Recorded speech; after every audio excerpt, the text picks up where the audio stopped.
Espérense. Hola, profe. Yo tengo una consulta sobre método bayesiano. Sí. Estuve eh, mirando en el libro y no encontré mucho como para completar.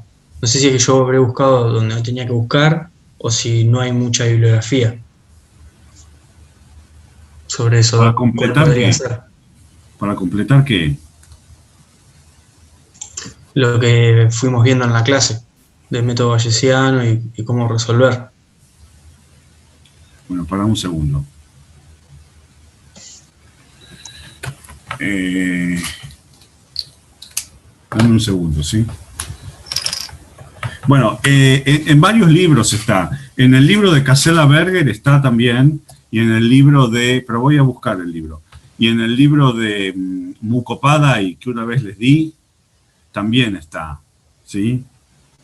Espérense que a ver si encuentro el Mendenhall acá. Mientras tanto,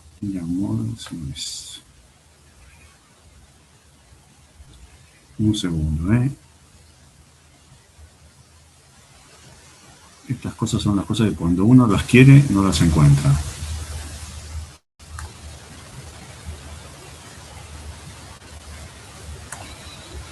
Cuando uno las quiere, no las encuentra. Y cuando uno no las quiere, aparecen por todos lados.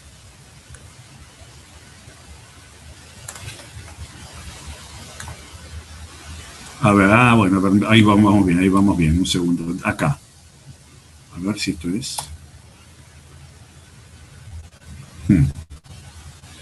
Voy a agarrar el libro, ¿sí? Que lo encontré. A ver, yo tengo la versión en inglés. Vamos a ver en qué página está. Vamos a ver en qué página está. 1, 2, 3, 4.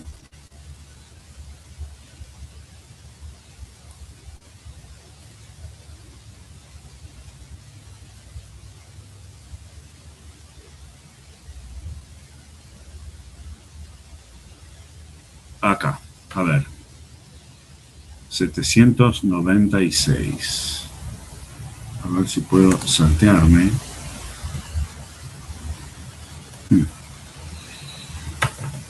797. Ahora comparto, ¿sí?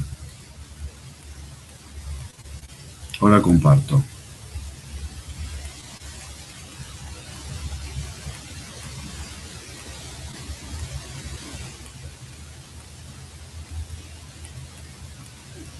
Estoy llegando.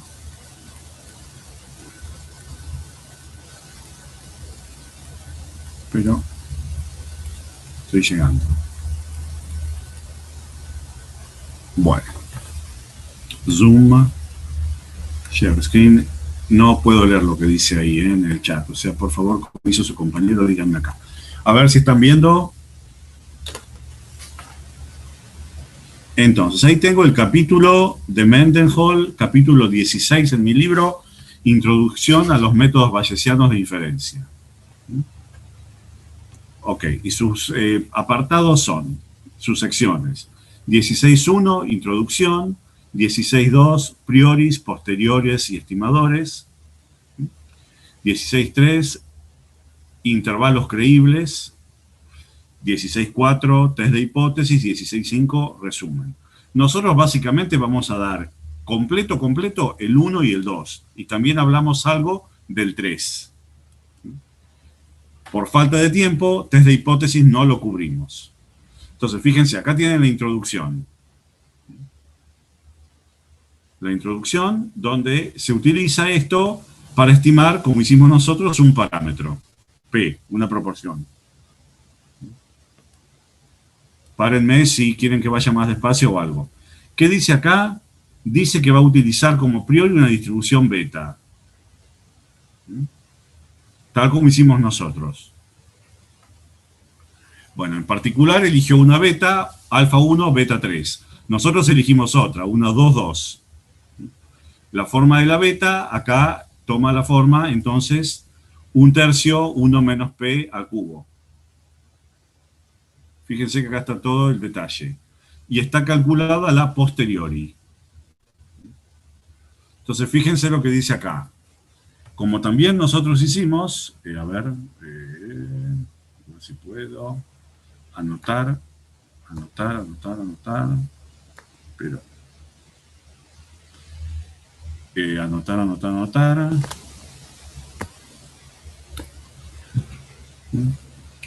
Notar que, ¿qué cosa? Notar qué cosa. Notar que la posteriori también es beta, con parámetros modificados. Nosotros a lo que sí llamamos la suma, me parece. La suma de los xy porque tomamos uno por uno. Lo que nosotros llamamos suma de los xy es el total de unos, es el i acá. Y llegan a lo mismo que llegamos nosotros tomando la esperanza posteriori.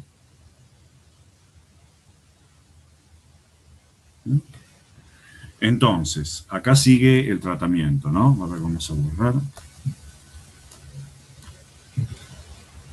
Ahí les explica cómo hacer. Acá toma otro tratamiento. Tienen la función de... tienen la función de distribución conjunta. ¿Dónde estamos? Nosotros todo esto lo explicamos paso a paso. A ver, sé que es difícil escribir en esto.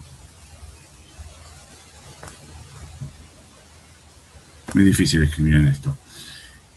Esto lo hicimos. Esta es la distribución conjunta del parámetro y los datos, que es el producto de la verosimilitud con la priori. Luego, lo que hicimos es obtener la distribución marginal de la muestra, integrando con respecto al parámetro. Nos sacamos el parámetro de encima. Y luego la posteriori va a ser el cociente, f dividido m.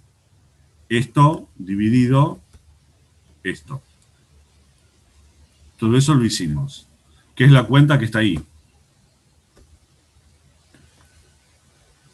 Que es esta cuenta de acá. Esta es nuestra posteriori.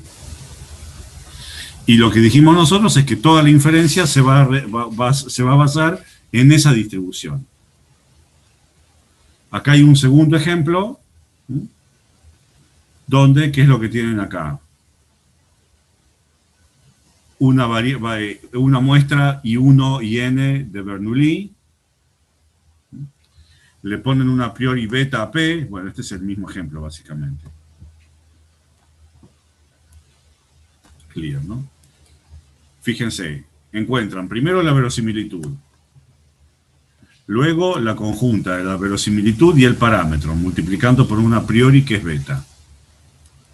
Luego la distribución marginal de la muestra, integrando la conjunta. Y luego la posteriori, dividiendo el resultado. Todo esto lo hicimos. Obtienen una beta, esta cuenta es más, es exactamente creo la misma que hicimos nosotros. Obtienen una distribución beta, y ahí tienen el resultado. Acá hay un ejemplo 3. ¿Cuál es el ejemplo 3? Les pide comparar la priori y la posteriori en diversos escenarios.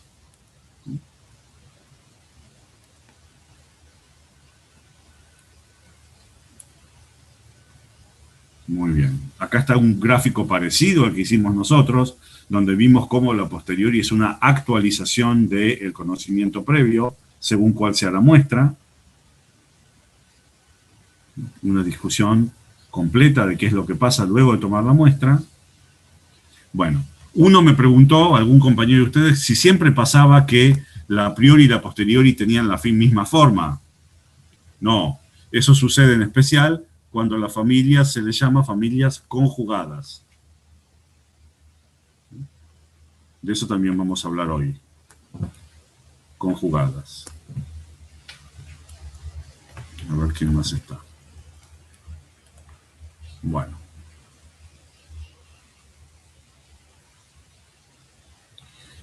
Acá estamos lo que hacemos nosotros, que tomamos como estimador puntual. Esta es la definición esta, ¿no? Como estimador puntual a la esperanza de la distribución a posteriori. Esto está básicamente explicado lo mismo que hicimos en la clase pasada. Bien. Acá está la descomposición, también la misma descomposición que nosotros hicimos en la combinación lineal del estimador frecuentista y la media de la a priori bayesiana para mostrar que los métodos son asintóticamente equivalentes. Está ahí.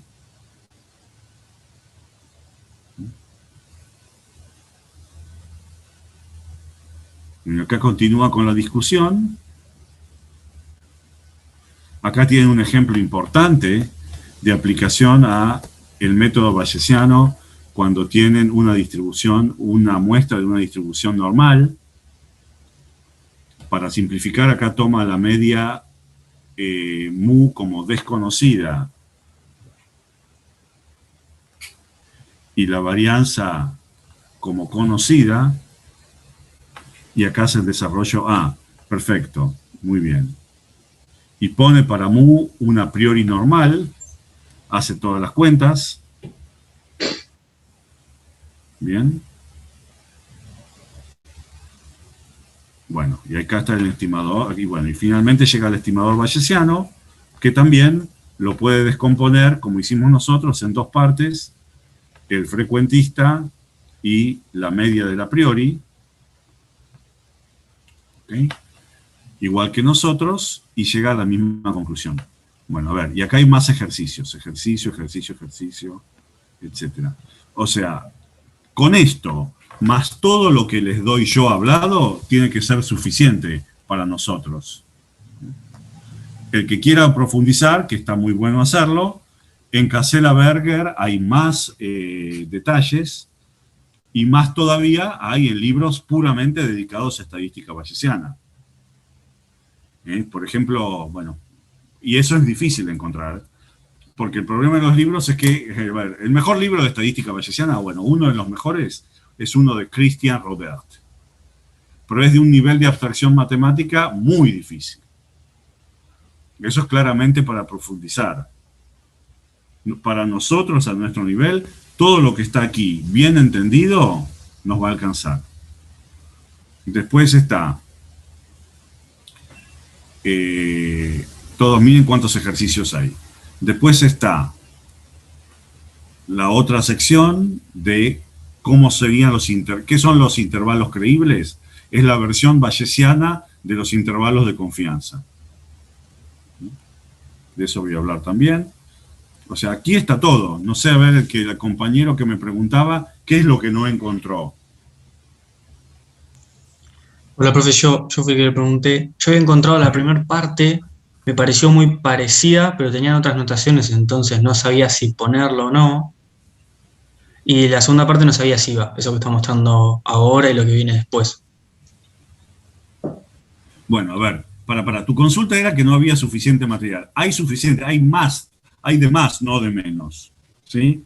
Nosotros claramente vamos a cubrir completo la sección 1 y 2. Y les voy a comentar qué son los intervalos creíbles. Hasta ahí vamos a hacer. A ver si tengo otro libro. Espérense. Que si tengo otro libro les doy, mejor. Como decía un profesor mío. El saber no ocupa lugar. A ver.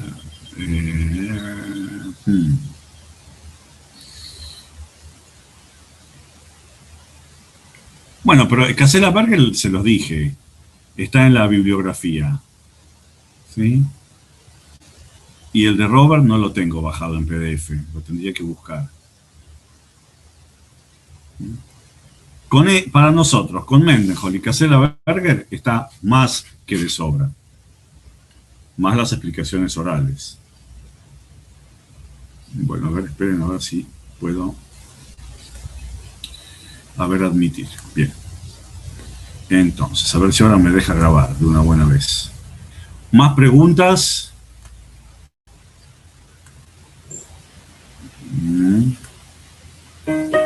Ah, ya sé, vamos a cambiar acá.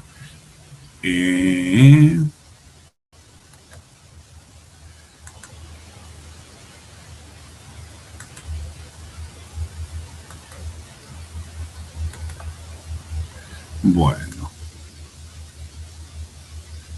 está bien, acá tienen que ser suficientes, si no, no sé. A ver.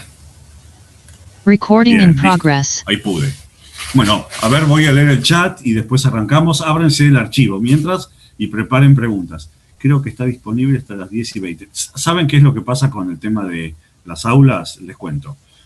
Las franjas horarias de la facultad son de 7 a 10, van de 3 horas en 3 horas.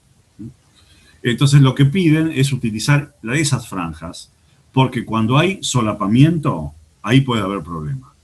Entonces, según lo que me dicen, nosotros tendríamos que estar bien en el AU24, en la plataforma virtual, hasta las 10. Después, el problema no somos nosotros, porque nosotros no somos tantos, pero hay otra materia que no me acuerdo cuál es, que hay muchísimos alumnos que esa sí puede traer problemas. Entonces nosotros tendríamos que terminar a las 10. Me da lo mismo arrancar a las 7 o a las 7:30. Sea en todos casos, va a haber 2 horas y media para hacerlo. ¿Quieren levantarse un rato antes o no? Me da igual. O sea, piénsenlo y hacemos. No varía nada. Media hora tampoco es la tan gran cosa, ¿no? Bueno, ¿qué más? Bueno. Entonces comparto, ¿sí?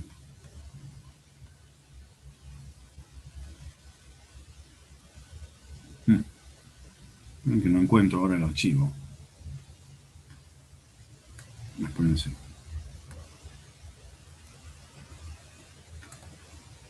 A ver. Share screen. Acá estoy. Bueno, acuérdense que me tienen que interrumpir y preguntar, porque yo no los veo. Muy bien. Entonces, ¿qué es lo que tengo acá? Estimación bayesiana. Continuación. Entonces, hicimos el ejemplo de la estimación de la proporción con un a priori beta, que es el mismo que está en el libro. Vamos a hacer un ejemplo 2. Vamos a asumir el caso en el que tengo una muestra x1, x2, xn independientemente distribuidas Poisson.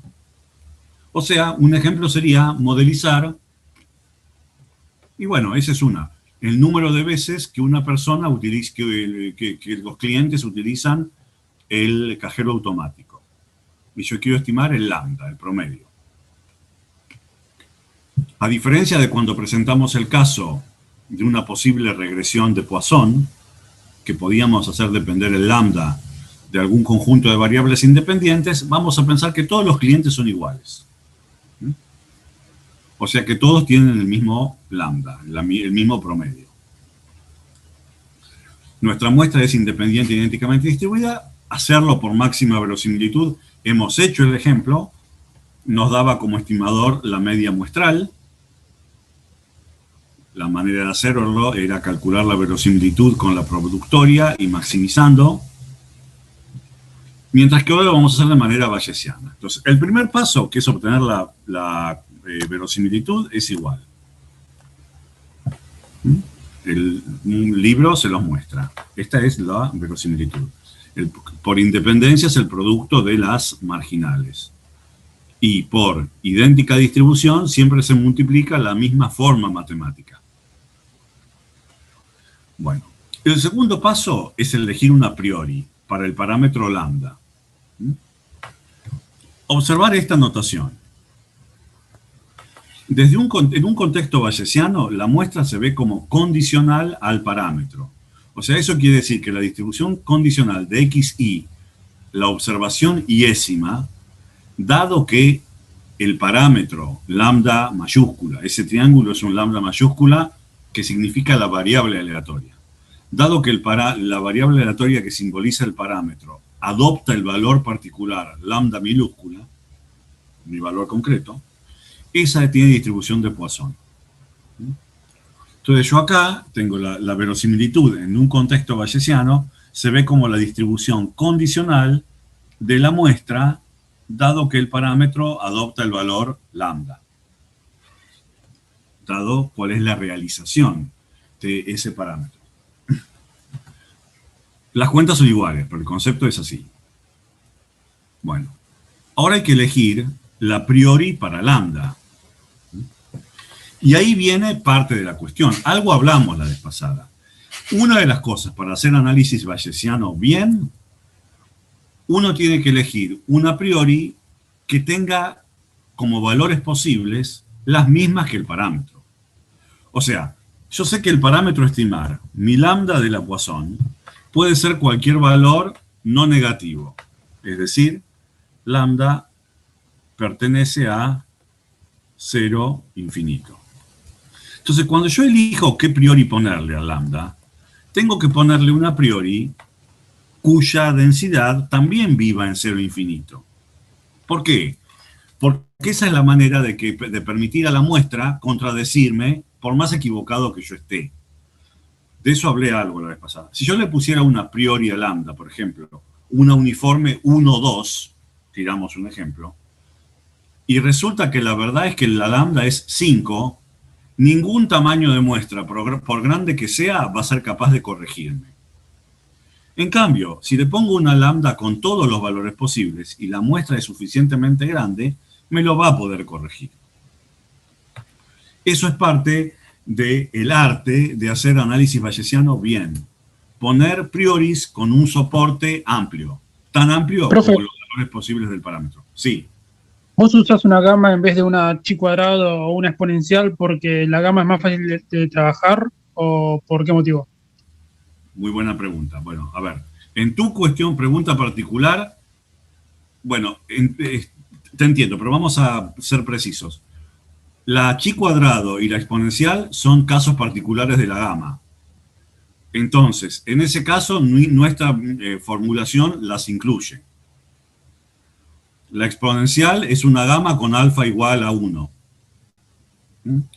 Y la chi cuadrado es una gama con alfa igual a n sobre 2 y beta igual a 1/2. Entonces, en ese caso no habría ningún problema. Pero muy bien, ¿qué tal si quisiera poner un a priori, qué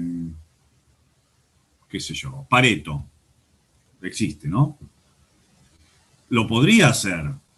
Está bien. El problema de poner un a priori Pareto es que las familias no son conjugadas. ¿Qué quiere decir esto? Que si yo elijo una a priori gamma, esta que está acá, y mis datos son de la forma producto de Poisson, la posteriori, gamma dado la muestra, también va a ser de forma gamma con unos parámetros actualizados.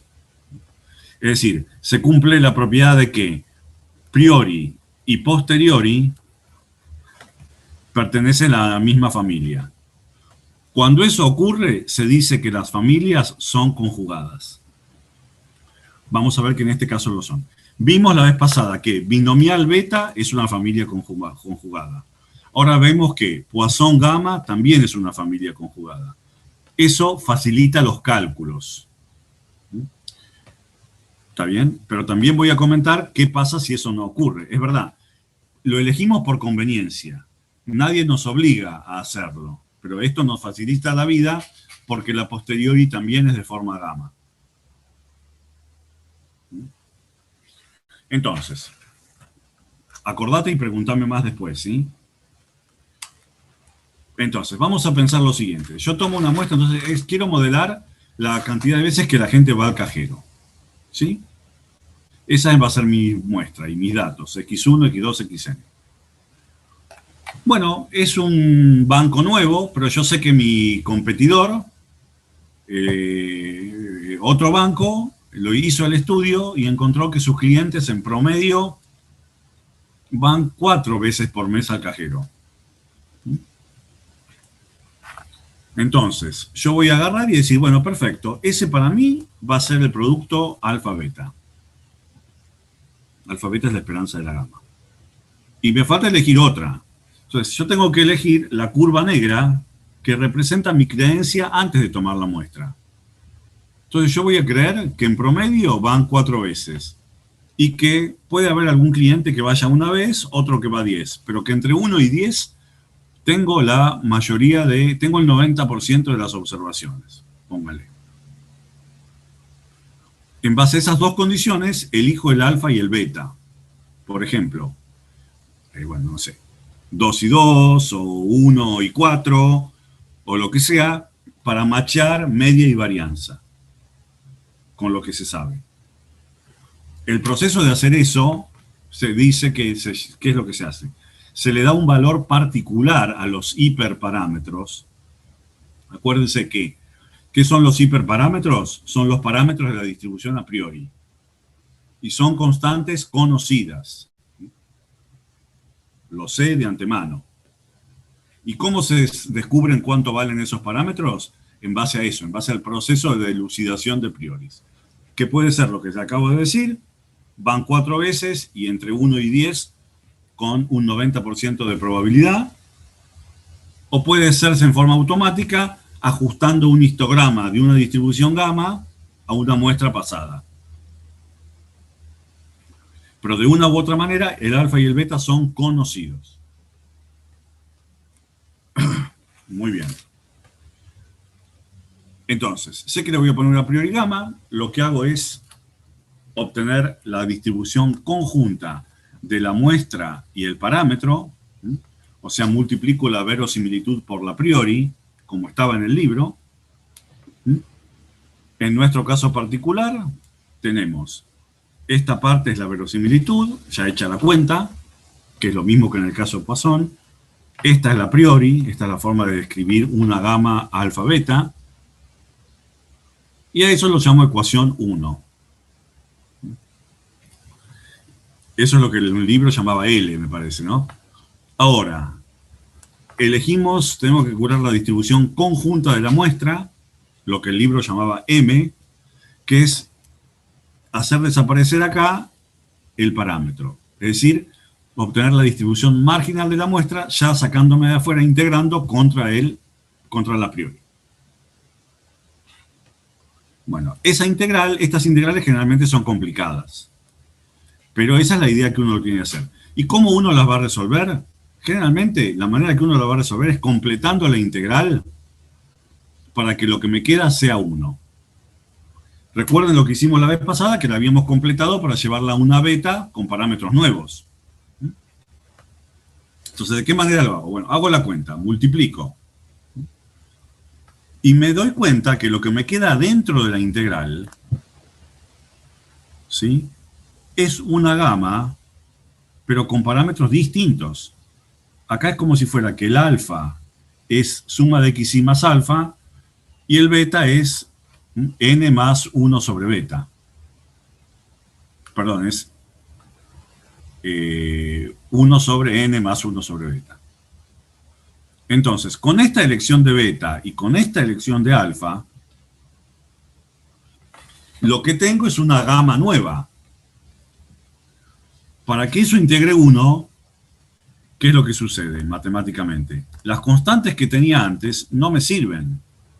Porque estas eran las constantes que hacía que integrara 1 la priori, no esta nueva. Entonces, para que esto integre 1, introduzco factores. Multiplico por estos y divido por estos. Al multiplicar y dividir, nada cambió. De manera tal que ahora todo lo que está en la segunda línea es el área total bajo una gamma con parámetros alfa estrella, beta estrella. Y por lo tanto vale 1. Y no tengo que hacer ninguna integral. Es lo mismo que habíamos hecho la vez pasada con la beta, donde lo que agregábamos era agregar los factores para completar una beta. Ahora lo que hacemos es agregar factores para completar una gamma. Pero la idea es la misma. Entonces, una vez hecho esto, tengo la ecuación 1, la conjunta de la muestra y el parámetro, tengo la ecuación 2, la marginal de la muestra, tengo que dividir 1 dividido 2 para encontrar la posteriori. Entonces, lo hago, 1 dividido 2, y me da por resultado, fíjense que hay un montón de cancelación, esto. Tengo la forma matemática de la posteriori. Y ahora la reconozco. Resulta que eso vuelve a ser una gamma, pero con parámetros no alfa y beta, sino alfa estrella, que es suma de x más gamma, más alfa, y beta estrella, que es 1 sobre n más 1 sobre beta. Al igual que antes. Y como antes, también se preserva la forma gamma. Y eso se debe no a una casualidad, sino a que se trata de familias conjugadas. Bueno, una vez que obtuve la posteriori, todo el análisis bayesiano se debe basar en eso. La distribución a posteriori es lo que resume todo lo que se sabe de un parámetro, tanto en base a la muestra como en base a conocimientos previos. Y lo que se trata ahora es de cómo utilizar esa posteriori para los propósitos que uno tiene. Para el propósito de estimación puntual, una de las opciones, que es la que vamos a tomar, es considerar como estimador puntual bayesiano a la esperanza de la posteriori. ¿Y cuál es la esperanza de la posteriori? Bueno, utilizo la fórmula de la esperanza de una gama. La esperanza de la gama es alfa por beta. En nuestro caso sería alfa estrella por beta estrella, es decir, el producto de estos dos parámetros. Que da por resultado suma de x y más alfa dividido n más 1 sobre beta. O sea, ese es el estimador puntual bayesiano del parámetro lambda de una variable de Poisson. ¿Se va entendiendo?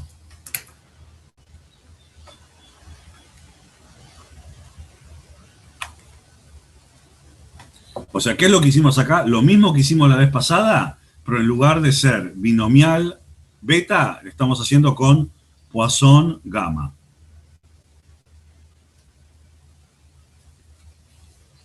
Y obtenemos el estimador. Bueno, de vuelta. Entonces, siempre que tengas... No sé si quería consultarle. Siempre que tengas Poisson gamma vas a tener ese comportamiento que tiene el final. Exactamente, sí. ¿O es solo este caso? Bien. Sí, siempre que tengas Poisson gamma son familias conjugadas. ¿Qué quiere decir eso? Que si vos tenés una verosimilitud de tipo Poisson, ponés una a priori de tipo gamma, la posteriori también va a ser de tipo gamma. En el caso anterior, de la clase pasada, teníamos una muestra binomial, teníamos una a priori beta, y teníamos una posteriori beta. También son familias, ahí se dice que binomial y beta son familias conjugadas. Eso va a pasar siempre que vos pongas familias conjugadas, para la verosimilitud y para la a priori. ¿Qué otras hay? Bueno, si leen el libro, una de las que hay ahí, van a ver que normal, normal, para el caso en el cual una varianza es conocida. Y hay otras. Profe, cuando vos tenés más de un parámetro que quieras estimar, deberías hacer más de una. Por ejemplo, si tenés dos parámetros, vos tenés que hacer dos integrales para eliminar los dos parámetros que estás estimando. Exactamente. Si tuvieras, por ejemplo, si tuvieras una distribución normal, en la cual desconoces tanto mu como sigma, ¿sí? Tendrías que poner una a priori para mu sigma. Y después, para sacarte de encima, tendrías que integrar con respecto a ambos mu y sigma. Exactamente. Esa a priori hay maneras de ponerla. La manera más genérica sería poner una a priori conjunta. Poner una distribución conjunta a priori para mu y sigma. Que hay maneras de hacerlo. Y una forma más fácil de hacer es pensar que a priori son independientes y, por ejemplo, poner una a priori para mu, por ejemplo, normal, y poner una a priori para sigma, por ejemplo, gamma. Eso se puede hacer, sí. En el libro ese ya es un ejemplo un poquito más complicado porque hay que hacer una integral doble y hay que discutir cómo construir la a priori conjunta. No es muy difícil, pero hay un poquito más de cuenta. En Casella-Berger seguro que está. Pero muy bien lo que vos decís. Y si tuviera todavía más parámetros, voy a tener que hacer una integral triple o cuádruple o lo que fuere para sacarme de encima todos los parámetros que tengo. Muy bien. Bueno, entonces veamos lo siguiente. Acá, con este estimador, también puedo hacer lo mismo que antes. Miren qué es lo que puedo hacer. Puedo tomar esta parte de acá, dividir por n y multiplicar por n. Me quedó este primer término. Y luego puedo tomar esta parte de acá, multiplicar por beta y dividir por beta, y me queda todo este término. ¿Y qué es lo que vuelvo a tener? Vuelvo a tener que el estimador bayesiano es una combinación lineal de dos cosas. El estimador frecuentista, o sea, la manera que hubiera estimado el lambda no bayesianamente, con la media muestral. Y la segunda cosa es cómo hubiera adivinado el lambda sin ninguna muestra, solamente con el conocimiento previo, con la priori, con la media de la priori, alfa por beta, porque la priori pusimos forma gamma. Bueno, y en esa combinación lineal, ¿qué es lo que sucede? Coeficientes de la combinación lineal. El primer coeficiente tiende a 1 cuando n tiende a infinito, y el segundo tiende a 0. Y estamos de vuelta con la característica que el estimador bayesiano y el frecuentista, por ejemplo, el máximo verosímil, que es la media muestral, son asintóticamente equivalentes. Entonces, vuelve a valer el comentario de que la priori estuvo bien puesta, en el sentido de que si me equivoqué, pero la muestra es lo suficientemente grande, me lo va a contradecir y los dos métodos van a dar parecido. ¿Se va entendiendo?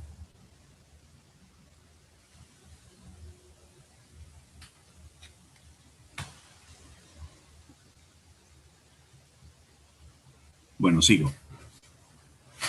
Entonces, como bien decía su compañero, yo sé que mis datos tienen distribución Poisson.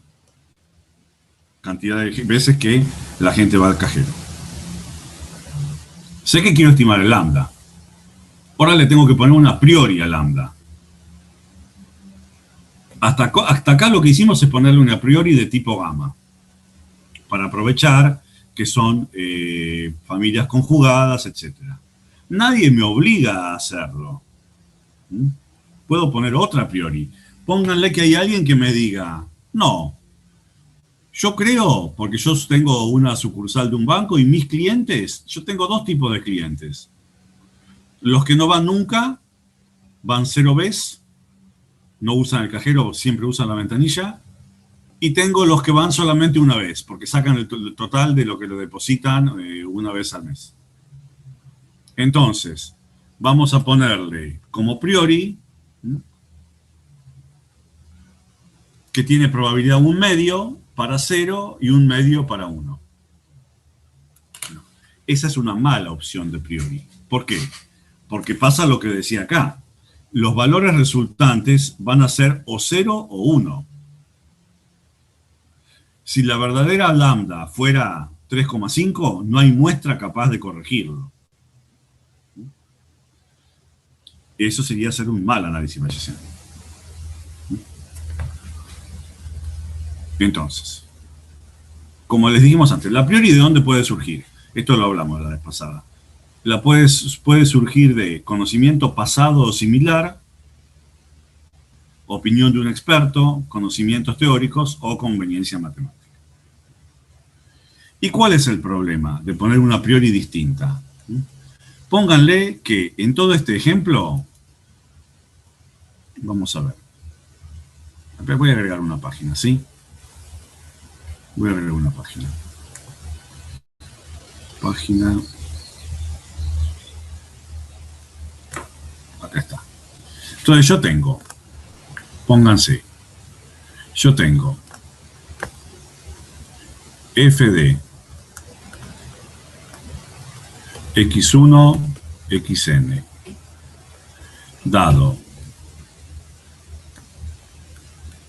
que el parámetro o los parámetros toman determinado valor, Esto sería lo que en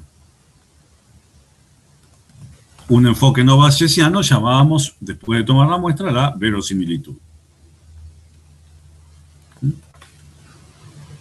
Ahora, tengo que elegir un a priori. O sea, esto va a ser la distribución de x1, xn, dado θ igual θ. Paso 1. Los datos. Tengo que elegir un a priori para los parámetros, el vector de parámetros. Acá estamos, ¿cómo se dice? Resumiendo. Esto refleja lo que se sabe antes de tomar ninguna muestra. Después, ¿qué pasó? El tercer paso es calcular lo que el libro llama, y esto creo que lo llama el G el libro, ¿no? Tenemos que calcular la distribución conjunta de la muestra, x1, xn, y el parámetro.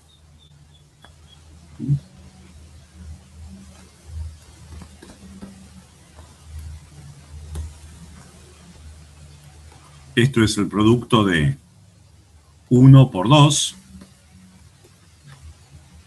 ¿no es cierto? ¿Cuál es el siguiente paso? Obtener cuál es la densidad marginal de la muestra. Es decir, que hay que sacarse de encima el parámetro, o los parámetros. Y esto, como bien dice su compañero, va a ser una integral única, doble o triple, o tantas cuantos parámetros haya, de esto. Es decir, de f de x1, xn, θ,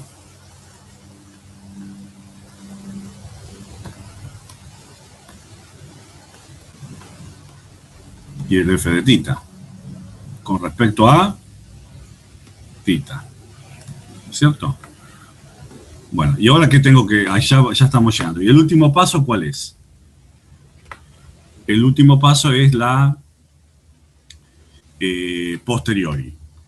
Es decir, que estoy buscando cuál es la distribución condicional del parámetro dada la muestra.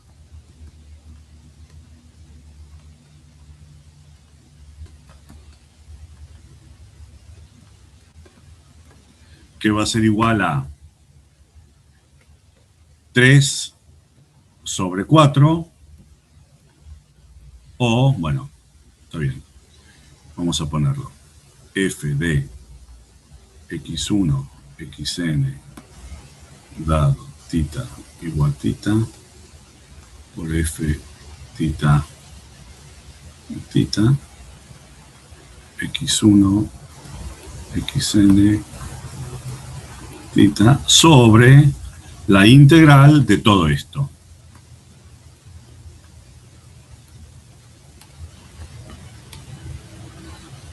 Interrúmpanme si no entienden, ¿no?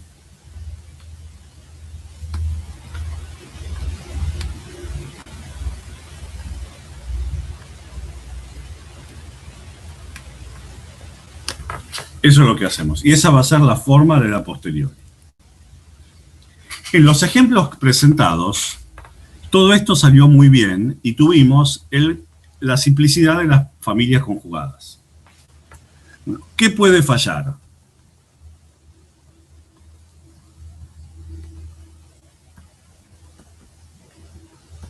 Pueden fallar varias cosas. Una de las tantas es que esta integral no tenga forma explícita.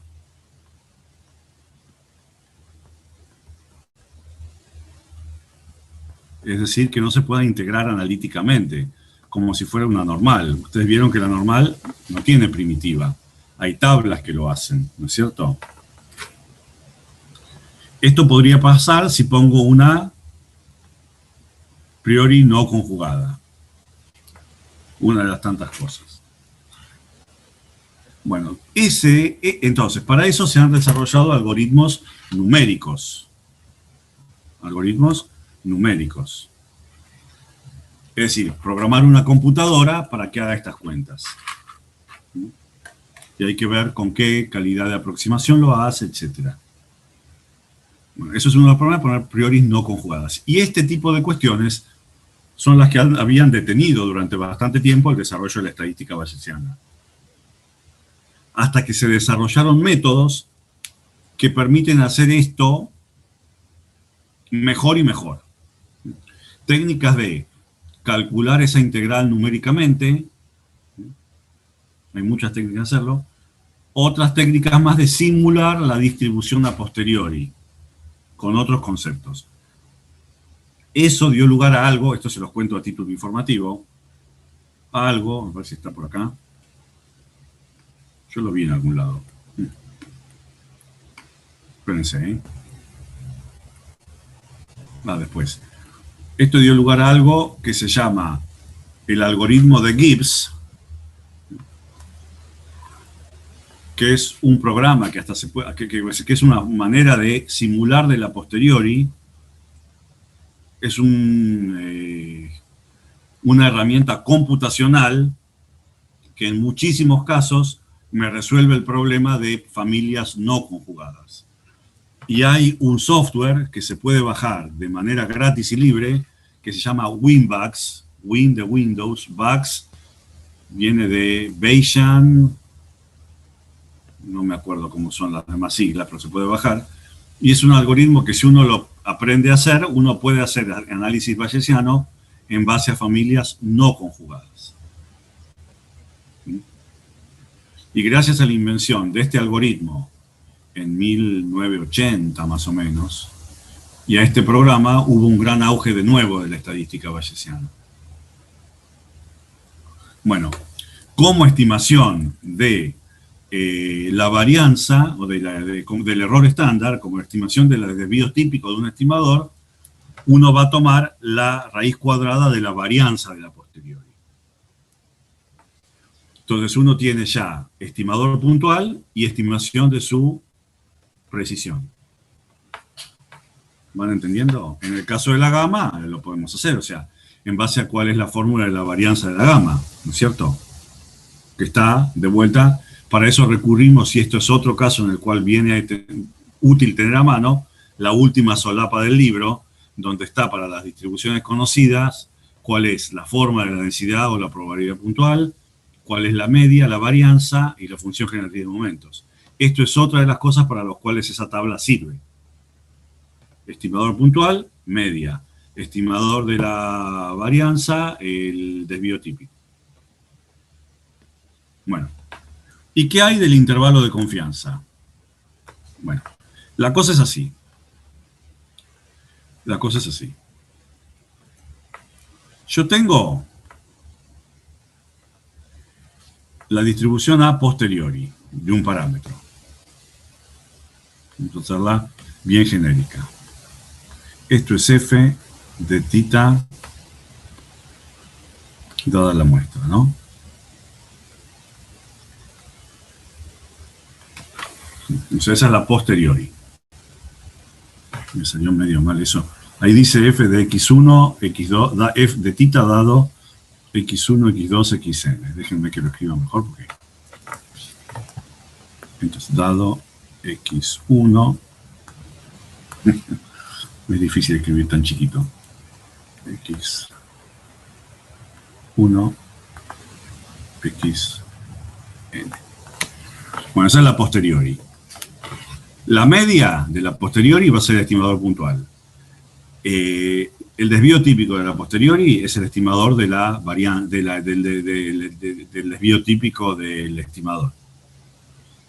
¿Qué pasa si uno quisiera un intervalo de confianza? Bueno. Se puede utilizar eso para armar un intervalo de confianza. Por ejemplo, ¿cuál es lo más estándar de hacerlo? En estadística bayesiana, lo más estándar de hacer es agarrar de acá, voy al máximo, ¿no es cierto? Supongan que yo quiero un intervalo del 95% de confianza. Me voy moviendo hasta el punto tal que tengo un 95% de confianza. Bueno, eso, hacerlo de esa manera, arrancar del modo e ir bajando hasta conseguir 95%, me garantiza que de todos los intervalos cuya área sea 95%, ¿sí? Ese es el intervalo más angosto. A lo que voy. Fíjense que otra manera de juntar el 95% sería, por ejemplo, arrancar de acá y terminar, por ejemplo, por acá. Se demuestra matemáticamente que ese intervalo es más amplio. El intervalo esto se puede hacer con un problema de optimización. El intervalo es el intervalo más angosto que abarca el 95%. Y esto se llama HPD, Highest Posterior Density, la más alta densidad a posteriori. Y me da un intervalo que va de un número, una vez que yo tengo la posteriori, esto va a ser un número, el límite inferior, vamos a ponerle LI, y un límite superior del intervalo. Y me va a quedar el intervalo, ¿cómo era? LI, LS. ¿Está bien? Y ese va a ser el intervalo creíble, se llama. El intervalo de confianza bayesiano, que se llama intervalo creíble. ¿Van entendiendo hasta acá?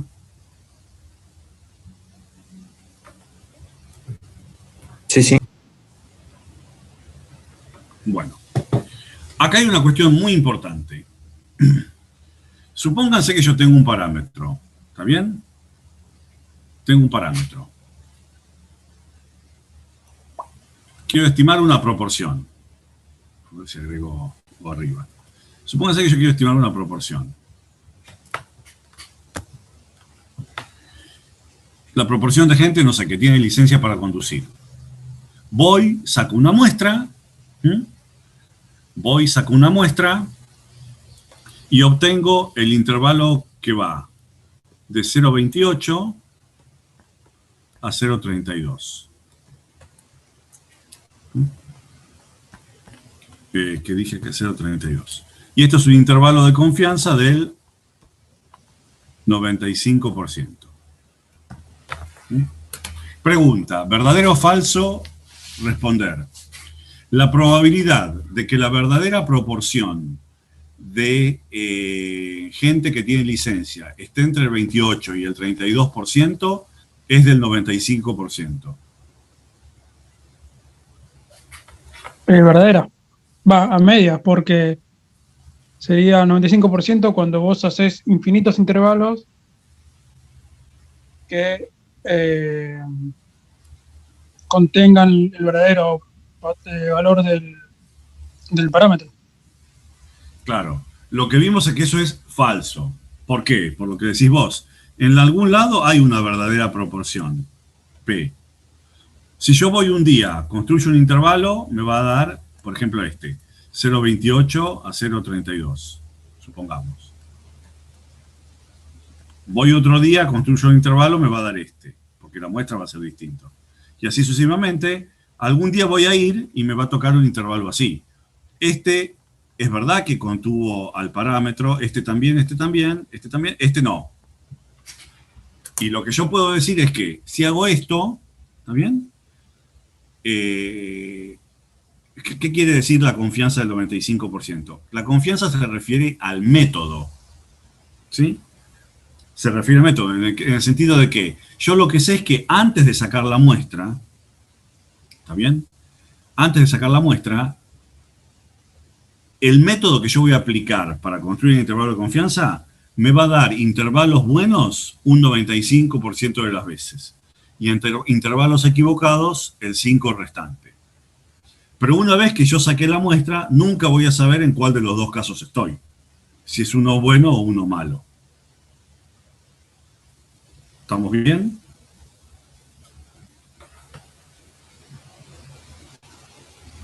Esto es importante.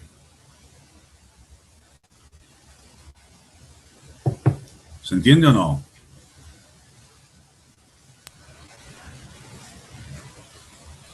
Sí, se entiende. Se entiende. Bárbaro. Bueno, entonces, ahora que se entiende, los voy a volver a descompaginar. Todo eso está muy bien y es correcto, pero esa es la interpretación frecuentista del intervalo de confianza, o clásica. basada en la noción frecuentista de probabilidad. ¿Mm? En un contexto bayesiano, sí podemos decir que la probabilidad de que el parámetro esté entre el 22 y el 32% es del 95%.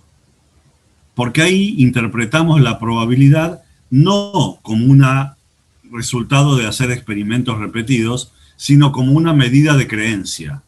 Y por eso es que se llama intervalo creíble. O sea, en un contexto bayesiano, eso sí es correcto, teniendo en cuenta que uno interpreta la probabilidad de forma bayesiana, no frecuentista. Es lo mismo que el ejemplo de la moneda.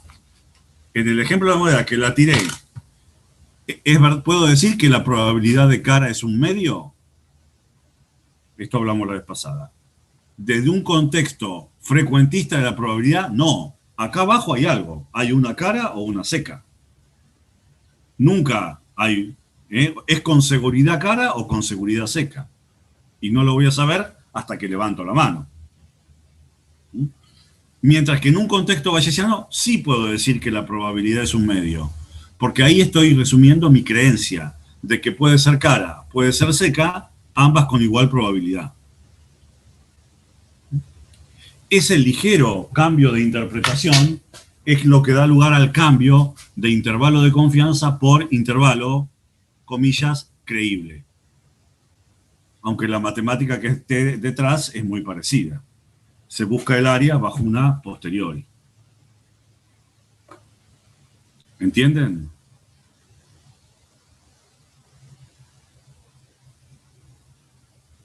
¿Sí? Sí, sí.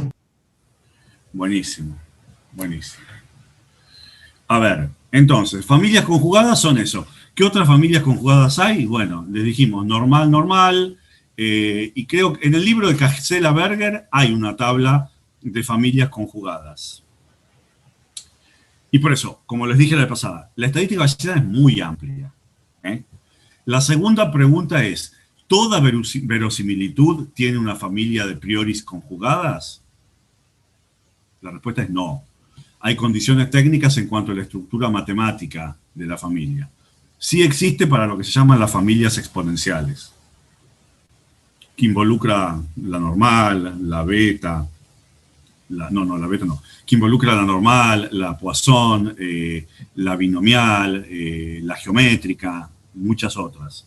Pero hay algunas que no. O sea, no todas las distribuciones tienen una a priori conjugada. Pero todas esas son cosas para un curso superior de estadística bayesiana. Nosotros nos vamos a contentar con lo presentado, hacerlo bien. ¿Preguntas hasta acá? Con esto, si se entendió, cerraríamos con el método bayesiano.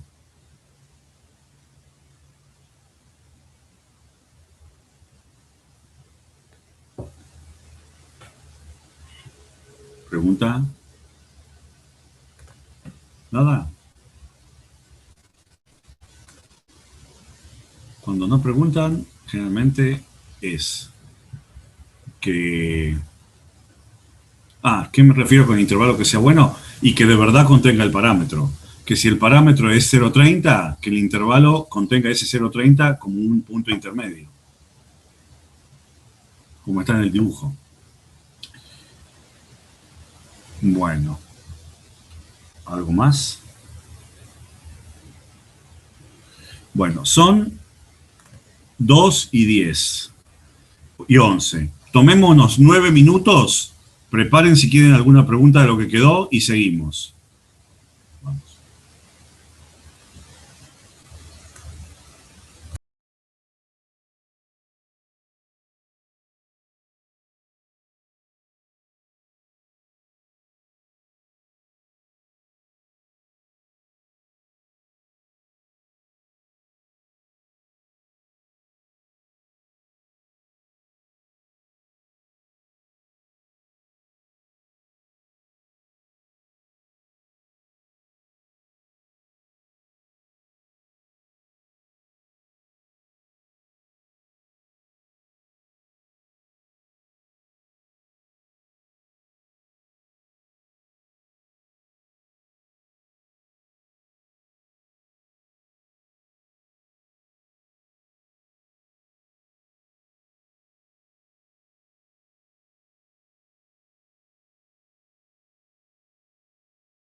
Bueno, ¿estamos?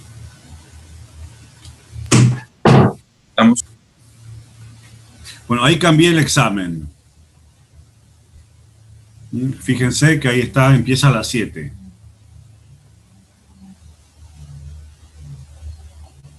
Listo, ya está. Una aclaración del examen. El examen se considera terminado una vez que lo revisamos y publicamos la nota. Puede haber, si detectamos alguna anomalía, alguna necesidad de algunos de ustedes seleccionarlos y pedirles que nos expliquen oralmente qué hicieron. Eso puede ser, si es que detectamos alguna anomalía de algún tipo.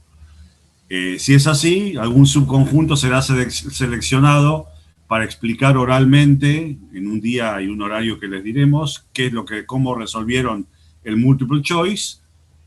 Y bueno, y los que no, sí, la nota se les pasará. Profe, ¿el parcial inicia a las 7 y termina a las 10? Una vez que lo inician, tienen 2 horas y media para hacerlo. 7, 8, 9. Si empiezan a las 7, tienen que terminarlo antes de las 9 y media. A ver. Ok, sí. 8, sí. Sí, sí. Exacto. Se arranca a 7 y media a las 10. Sí. Muy bien. Exactamente. Y si arrancás, pero hay una cuestión. Si arrancás a las 9 y media, tenés solo media hora. Claro, sí. Porque es el mínimo entre 2 horas y media y las 10 de la mañana. Ni siquiera a las 10 de la mañana. Creo que finaliza a las 9 y 45. No lo sé. A ver, ahora me fijo. ¿Qué pasa ahora? A ver. Sale, que cierra. A ver. Esperen que lo miro entonces. No puede ser eso.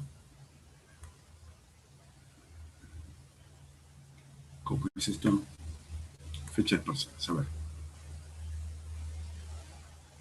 Fecha de parciales. Espérense.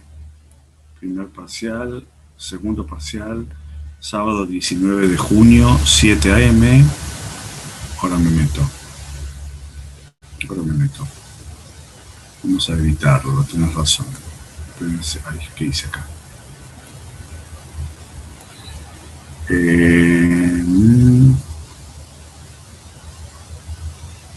7 a.m. Un momento. Temporalización. A ver. ¿Qué es lo que sale? Tenés razón. Muy buena pregunta. No. Empieza a las 7 y cierra, vamos a ponerle a las 9:50. Dentro de esa franja horaria tienen 150 minutos, cualesquiera, para hacerlo. Tienen 150 minutos para hacerlo. Perfecto. A ver ahora. ¿Cómo aparece ahora?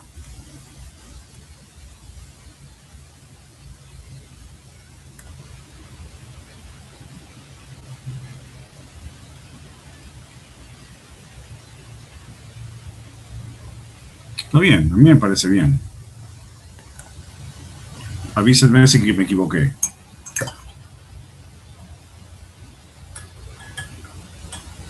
¿No? ¿Algo más?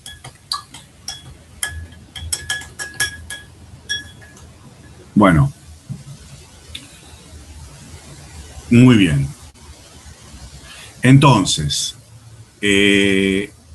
vimos que, intervalos de confianza, ¿sí? Ya vimos cuál es la diferencia entre el intervalo de confianza clásico y el intervalo creíble. Lo mismo sucede con el concepto de test de hipótesis. Por ejemplo,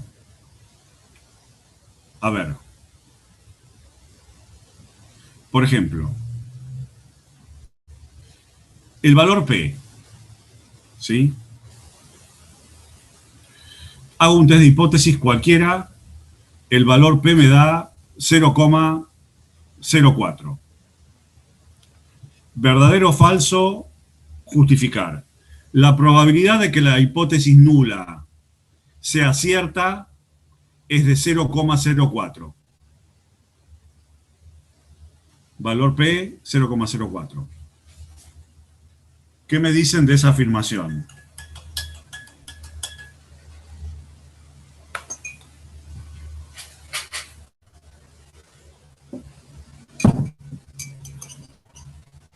En que para mí esa afirmación es falsa, porque lo que te dice el p-valor es, dado que la hipótesis nula es verdadera, es la probabilidad que te salga la muestra. De ese tipo, si por ejemplo la media muestral te salga, si estamos estimando la media, te salga la media muestral, dado que tu hipótesis nula es verdadera.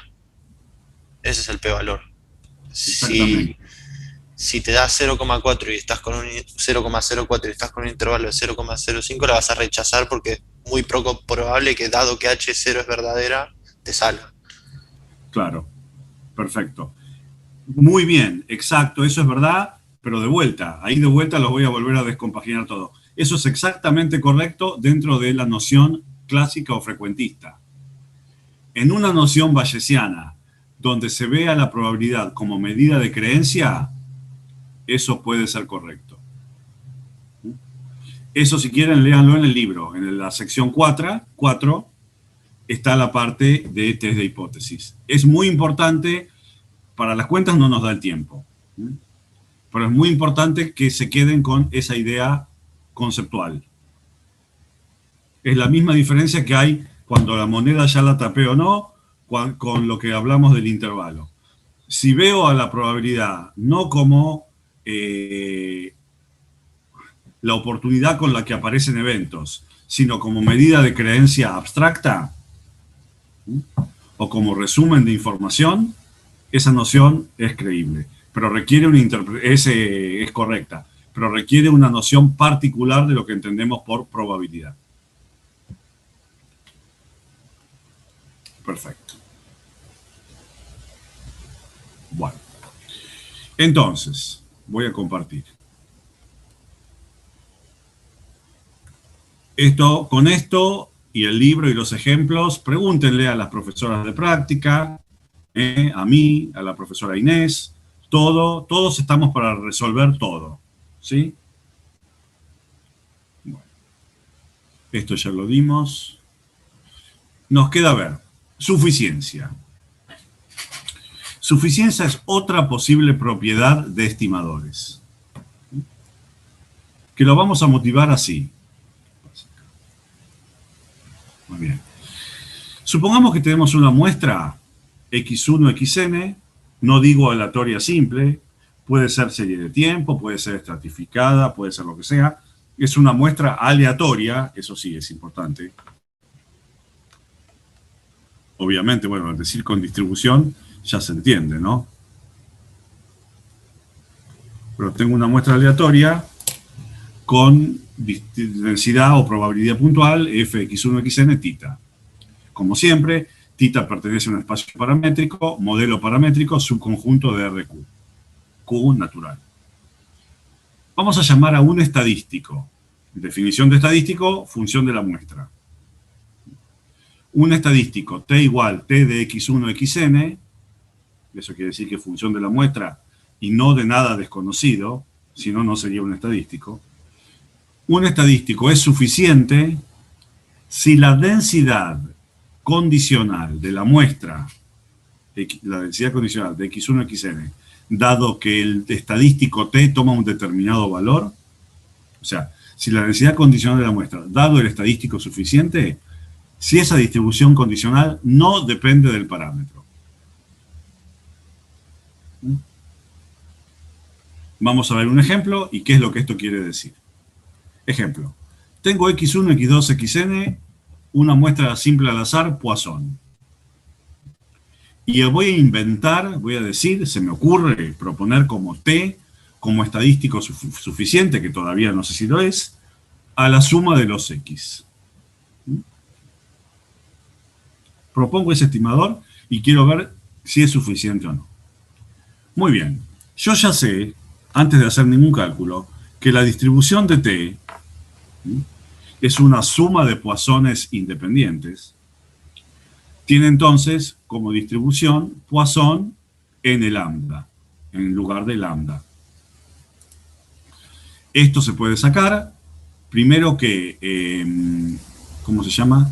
Primero que intuitivamente eso es correcto, y segundo que eso sale por aplicación del método de función generatrices, si no. Entonces, ahora voy a utilizar eso que sé para ver cómo es la distribución condicional de la muestra dado el estadístico suficiente. Entonces, tengo que plantearme cuál es la distribución de x1 igual a x1, x2 igual a x2, xn igual a xn, dado t igual t. Probabilidad condicional. Definición de probabilidad condicional. En el numerador tengo que poner la probabilidad conjunta de x1 igual a x1, x2 igual a x2, xn igual a xn, t igual a t. Y en el denominador, la probabilidad del evento condicionante. Esto es lo que hago acá. Entonces, y ahora lo que tenemos que hacer es manipular esa cuenta.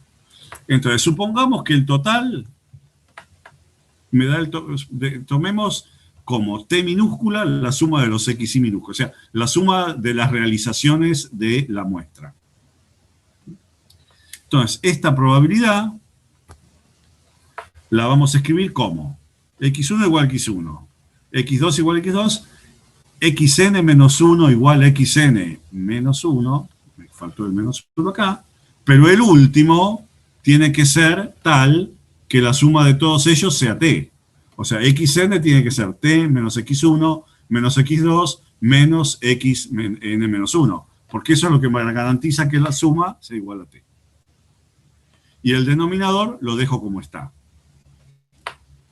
Bueno, una vez que tengo eso, ahí entra las distribuciones de Poisson. Entonces, por independencia, esto va a ser el producto de las marginales. Entonces, probabilidad de que x1 valga x1, esto. Probabilidad de que x2 valga x2, bueno, probabilidad de que xn menos 1 valga xn menos 1, esto. Probabilidad de que xn valga t menos x1, esto. Por ser todas Poisson lambda. Y en el denominador, probabilidad de que el total valga t, esto. Donde estoy tomando como lambda, n por lambda. Porque el total tiene distribución Poisson n lambda. Muy bien. Y ahora lo que tengo que hacer es ver todo lo que puedo simplificar. Bueno, fíjense. E a la menos lambda, e a la menos lambda, e a la menos lambda, lo tengo n veces. Lo cancelo con este. Perfecto. Muy bien. Lambda a la x1, lambda a la x2, lambda a la xn menos 1, lambda a la todo esto, me queda como resultado, se suman las potencias, lambda a la t. Se va a ir con esto. Se me van todas las lambdas. Y lo que subsiste es la expresión que me queda acá. 1 sobre n, es 1 sobre x1 factorial, etc. Ahora vamos a hacer lo que es esa cuenta. Pero lo importante de esa cuenta es que fíjense que en esa cuenta ya desapareció el lambda. ¿Qué quiere decir? Que la distribución condicional de la muestra, dado el estadístico suficiente, no es función de lambda. Por lo tanto, por definición, este estadístico es suficiente. ¿Y qué es lo que eso quiere decir intuitivamente? Quiere decir, si yo tengo una muestra de una distribución de Poisson, ¿está bien? A uno de ustedes le doy la muestra entera, le doy los valores individuales de x1, de x2, de x3, etc. A otro de ustedes les doy solamente la suma. Y mi objetivo es estimar lambda lo mejor posible. ¿A quién de los dos le di más información?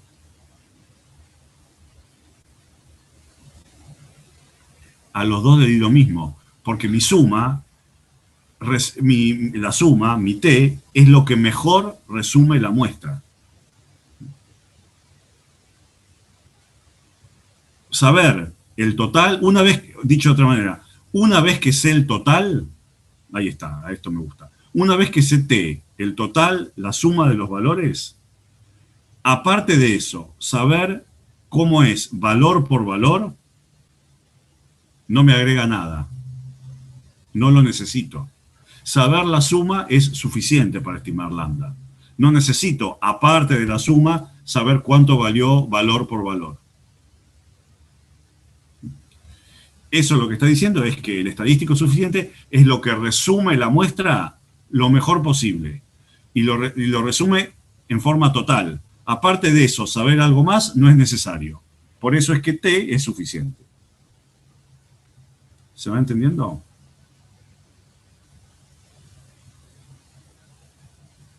De ahí surge el nombre suficiente. Observaciones.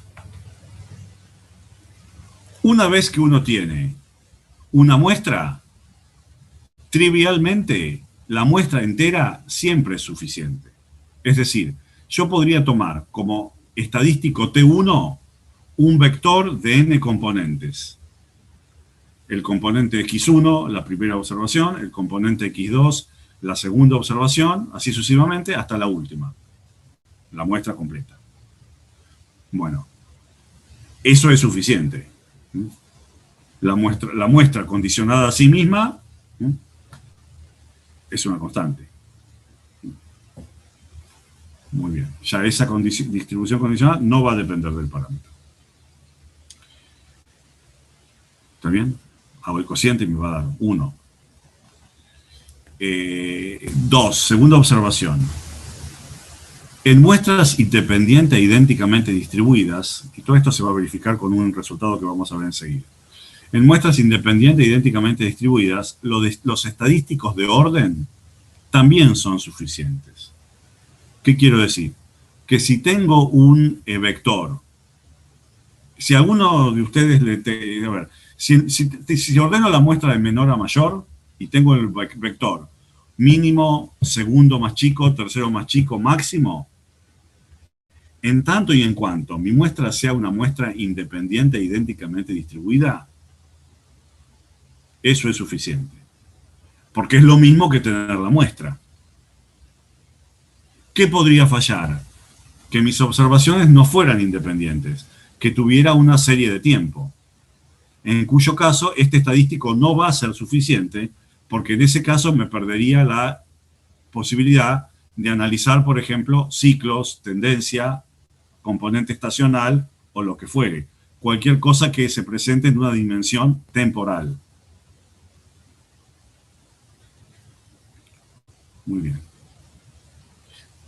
Entonces, lo que vemos es que para un mismo problema hay más de un posible estadístico suficiente. Puedo tomar la muestra entera.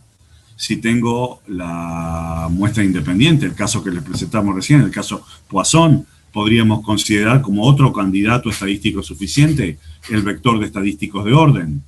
También es suficiente. O sea, hay más de un posible estadístico suficiente. Y entonces lo que se busca es aquel de menor dimensión. Por lo tanto, para resumir todo lo más posible, yo voy a preferir en este caso la suma. ¿Por qué? Porque es de menor dimensión que la muestra entera, claramente, y también de menor dimensión que los estadísticos de orden. Entonces, lo que se busca es el estadístico suficiente de menor dimensión. Y hay un concepto más avanzado de estadística matemática en el cual no vamos a entrar, pero la idea es esa, que se llama un estadístico suficiente minimal. Y hay cuestiones técnicas al respecto. Nosotros con esto estamos bien. Se busca el de menor dimensión. Cuarta observación. Toda transformación 1 a 1 de un estadístico suficiente es también suficiente. ¿Qué quiere decir?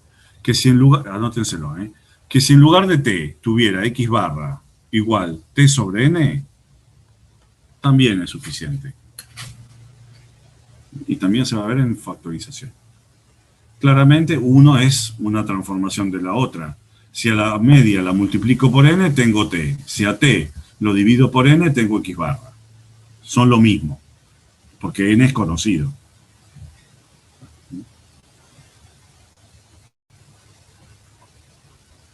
¿Qué más iba a decir? ¿Me olvidé de algo?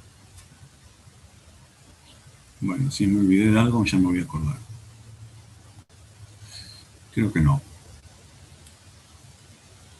Entonces, ese es el concepto de suficiencia y las observaciones principales al respecto. Lo que hicimos acá, de hacer esta cuenta, acá lo que hemos hecho es verificar suficiencia por definición. Es decir, teníamos una muestra, teníamos un candidato estadístico suficiente. Buscamos la distribución condicional. Vimos que eso hizo desaparecer el lambda. Concluimos, por definición, que ese estadístico T suma es suficiente. Eso es muy engorroso a veces. Acá el cálculo salió, parece complicado, pero es uno de los cálculos más simples. Pero este cálculo puede llegar a ser muy engorroso. Entonces nos tenemos que preguntar, ¿hay alguna manera de simplificar esto? De la misma manera que chequear consistencia, por definición, puede ser bastante difícil, pero hicimos algún ejemplo. Teníamos el teorema de que el error medio cuadrático tendía a 0. Acá también hay algunos teoremas que nos facilitan la vida. El principal, el que vamos a usar más que nada, es el que se llama el teorema de factorización de Fisher-Neyman, que ahora lo vamos a ver. ¿Sí? Ay, algo que lo que iba a decir que me olvidé. Bueno, recién casi lo tenía.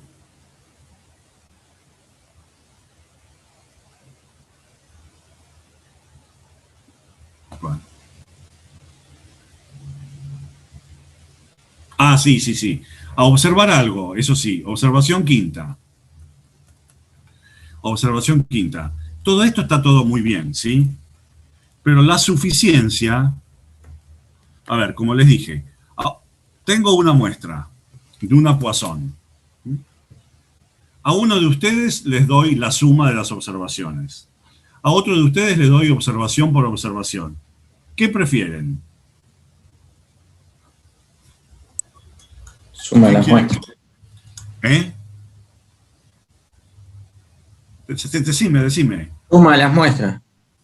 La suma de las observaciones. Ok. ¿Por qué? Porque tengo todo resumido en un solo valor. Perfecto. Sí, porque tengo todo resumido y tengo que trabajar menos. Perfecto. Eso está muy bien, pero la cuestión es la siguiente. Eso está perfectamente bien siempre que sea verdad que la distribución de la población es Poisson.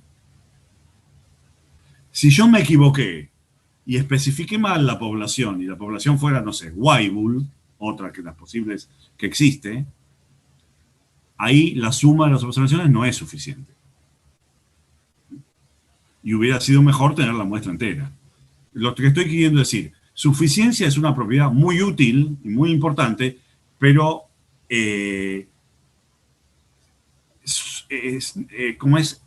está vinculada muy estrechamente a la forma de la población. Si yo me equivoqué y la población no fuera Poisson, fuera otra, el estadístico que yo les di podría dejar de ser suficiente. O sea, la suficiencia es muy dependiente de la forma funcional de la población. Esa es la observación quinta. Consecuencia, si hubiera duda de cuál es la distribución poblacional, es preferible la muestra. Bueno. Y ahora vamos a lo que les decía. El teorema de factorización, ¿qué es? Va a ser un teorema que me va a facilitar los cálculos para encontrar estadísticos suficientes o para decidir si un determinado estadístico lo es. Entonces, la cosa es así. Supongamos que tenemos una densidad conjunta de una muestra, f de x1, xn. Si a esto lo podemos dividir en dos funciones. Una función h, vamos a ver la segunda primero, que solo es función de la muestra, pero que no depende para nada de el tita. Como en el ejemplo que calculamos, cuando hicimos el cociente, la condicional, vimos que eso no tenía